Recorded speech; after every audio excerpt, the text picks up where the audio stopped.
જાલોદ નગરપાલિકા સભાખંડમાં બેઠક યોજાઈ નવા ચૂંટાયેલ સભ્યોની પ્રથમ સામાન્ય સભાનું આયોજન કરવામાં આવ્યું। નવનિયુક્ત પ્રમુખના અધ્યક્ષ સ્થાને આ બેઠક મળી। સભામાં ચૂંટાયેલ 28 પૈકી 27 સભ્યો આ સામાન્ય સભામાં ઉપસ્થિત રહ્યા। સભામાં 36 મુદ્દાઓ પર ચર્ચા કરવામાં આવી।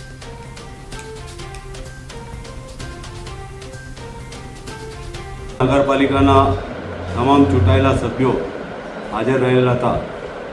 कुल 28 સભ્યોમાંથી 27 સભ્યોની હાજરીમાં આજની સામાન્ય સભા મળેલ હતી, જેમાં નગરને લગતા અનેક 36 મુદ્દાઓ પર ચર્ચા કરવામાં આવી હતી, જેમાં નગરને સ્વચ્છ રાખવા, જાહેર શૌચાલય ઊભા કરવા, પાણીના ભૂતિયા નળ કનેક્શનો પર કાર્યવાહી કરવા, સોલર પાર્ક ઊભો કરવા, રમતગમતને પ્રાધાન્ય આપવા, નગરમાં રખડતા ઢોરોનો યોગ્ય વિકલ્પ શોધવો તથા નગરના વિકાસને લગતા સૂચનો લેવા તથા તેના પર યોગ્ય અમલ કરવા જેવા અનેક મુદ્દાઓ પર ચર્ચા કરી સર્વાનુમતે મંજૂર કરવામાં આવેલ હતા।